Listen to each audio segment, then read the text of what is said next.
speaker tonight is Liara Tamani. She is an acclaimed young adult author. One of her most beloved books in my household, and I'm the mother of 5 teenagers, is Calling My Name. And that was a 2018 PEN American Literary Award finalist. But her latest book is All the Things We Never Knew. This is Liara in her own words. My inspiration comes from bearing witness to the human experience. Tiny, everyday miracles. Memories that won't leave me. The larger world, always there, moving in and out of me. I'm inspired by the minds and spirits of young people. How they have the power to shape their individual and collective futures. And can I say, Liara, my young people in my home love your books. Yay, good to hear. It makes me happy. Over to you. Hello, everybody. I wish I could see your faces, but I can't. But it's all good. I'm happy to be here sharing a story with you tonight. So I grew up in Texas, and I've been back here about 10 years. And we all know Texas is very, very big. But I've kept my experience with my home state until recently really pretty small, sticking to like the major cities and the beach towns. Um, all the other little small towns in between, I had never really been. My parents didn't take me to them growing up, and I hadn't been to them as an adult. But for my boyfriend's 30th birthday, this past July, he decided he wanted to go to Comal County, Texas. And I was like, where? But what? But then he already said, okay, he booked the Airbnb. And really, I was relieved not to have to plan his 30th. I mean, I still did some stuff, but I was relieved that he already booked the Airbnb because I was busy. My second book, All the Things We Never Knew, had just came out, and my agent had just told me that she needed a book proposal from a third book ASAP. And I was tripping because I had no idea what I was going to write about. But anyways, the July 4th, that weekend comes and we hit the road. And it doesn't always feel good to be on the road, like long road trips. It's like blue skies, the open road. You got, cows in Texas, cows lounging on the side of the road, grazing in the grass, jamming the music. Music is always a big part. All good things, except the Trump signs. And I don't mean just like, the little regular signs you've seen in the yard. I mean big, huge billboard size Trump signs. And really, no matter how often I see a Trump sign, they always make me feel unwelcome. And the big supersized Trump signs are even worse. It's like they're not only speaking on behalf of a single household, it's like they are speaking on behalf of a whole town. And I remember, driving through these Texas towns as a kid with my parents. Like, I remember them not stopping in certain towns. I remember them not gassing up in certain towns. I remember them not driving through certain towns at night. I remember them being very aware of where they weren't welcome. And so my discomfort or my feeling of being unwelcome in these small Texas Trump supporting towns, it's attached to those memories. And and it's also attached, just living in America, just all the racist moments that you have of being in spaces where it's clear that you are not welcome on the basis of your race. But anyways, we keep going. We keep driving, more and more Trump signs, towns getting smaller and smaller. But we finally get to the Airbnb. Oh my gosh, It's beautiful. It's like sitting on the top of a hill. It's like this small cabin, but it's sitting on the top of a hill overlooking the west sky. Like, and so you just see sky for miles and miles and miles. You see land for miles and miles, and you see water. There's like this huge lake. We didn't even know there was a lake. So later on, we go down, we like go to the grocery store. Then on the way back, we stop by the lake, see what it's talking about. And we go down this hill, like walking through like high grass and trees. And we get to the bottom, there's this rocky beach. And beyond that, there's this huge body of crystal clear blue water. And I was like, hold up a second. Are we still in Texas? Like it literally felt like we were off the coast of Italy somewhere. Like I couldn't believe that this was in my home state and I had never even been. So I had to get in. Like I was not prepared to get in at all. But I took my clothes off, took my bra and panties, and got in. And me and my boyfriend, we swam for hours. We played in the water. When I got tired, I would lay and float on my back and look up at the puffy clouds, or I would close my eyes and just feel the warmth of the sun on my face, in my bra and panties, feeling so free. And when we got home, we wanted to take in even more of the lake. And so we hooked up the air mattress onto the back of the pickup truck. And if y'all don't know about the air mattress pickup truck combination, let me just say it's the shit. It is so good. We just learned about it really this summer, well, over during COVID, now that the drive-in movies are back. So we saw somebody else with the drive-in movies with this combo, and we were like, oh, like that looks like where it's at.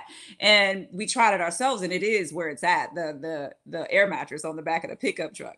But anyway, so we laid on the air mattress and we watched the sunset. And then after the sunset, we laid and we looked up at the stars, and which we could see so many of them because no light pollution. And it was so beautiful. We stayed. We slept under the stars. My first time sleeping under the stars, and I'm 43, in 43 years, my first time. And, that night, I think I have 5 nature peas, like, which, if you have to have on them on a regular basis, no, but I haven't had I don't know when's the last time I had a nature pea. I just kept on drinking water over and over so that I could keep having them. It's like something so delicious about, burying your butt, outside, it was so freeing. Once again, it felt so good. So anyways, to say the least, it was like a magical, magical day and night. And so we wake up in the morning, we're like, again, we try to do a repeat. Let's do it all again. So we go down to the lake in the morning. And then, we come back from the lake and we set up the air mattress. My boyfriend starts to barbecue, turn on some music because it's 4th of July at this point, Independence Day. And I climb up on the air mattress. I'm waiting for the good food. I'm listening to the music, waiting for the fireworks. And then I start crying. And I mean crying hard and uncontrollably, out of nowhere, really. But it really wasn't out of nowhere. George Floyd had been murdered. Breonna Taylor had been murdered. Ahmaud Arbery had been murdered. I mean, countless other people for, hundreds of years. These were just the newest names on our tongues, for the most recent movement. And I'm Black, and I'm an author. So, besides just processing it in the news and in conversations with my friends and my family, I'm also talking about it at every book event, at every panel that I'm on, which were plentiful because I was promoting a book. And, I think I just hadn't allowed myself to really feel it all deeply. I mean, I was feeling plenty. Don't get me wrong. It's like I was feeling angry and I was feeling sad, and then it's like the feelings are so common. It's like I was tired of feeling angry and sad, but I still hadn't allowed myself to go really deep down in my feelings, I guess. And they were all coming up on that air mattress. I mean, in addition to that, I was feeling guilt. It's like, yes, I am Black and I have experienced plenty of racism, but I am also very privileged. I am also a writer. Like, I get to express myself for a living. I have time for my art.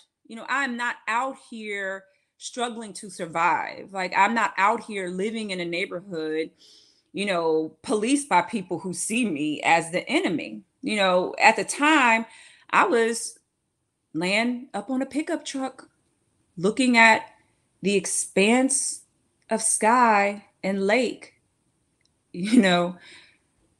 with the man of my dreams, like living the life of my dreams. And I felt like, who am I to be experiencing so much beauty and so much joy when so many other people have had their lives stolen and dismissed? It wasn't fair. And, it was Independence Day, July 4th, and so many people weren't free and hadn't been free for so long. And I was just feeling it all. Like, I cried for hours. And being just honest, I don't think I've ever cried that much in one sitting in my life that I can remember. But there's this, sadness, it works through you. It's like you don't sit in sadness in the same place, forever. You can't. What would it do? Sadness works through you. It makes, it shifts. It moves you. And there's a quote that came to mind: "Joy is an act of resistance," and it's from this poet, Toy Derricott. And I mean, you see, I had seen the quote everywhere. It's all over Instagram, all over social media. And every time that I seen that quote, I was like, I like it. I like it. I like it.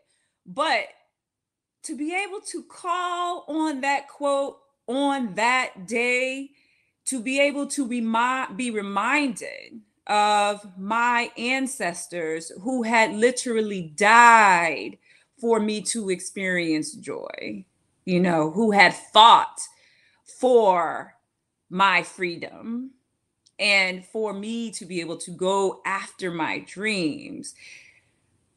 It made me feel, yes, of course, claiming it, claiming your joy, claiming the space that you can take up, living the life of my dreams. It was absolutely an act of resistance. And then I started thinking about my career too.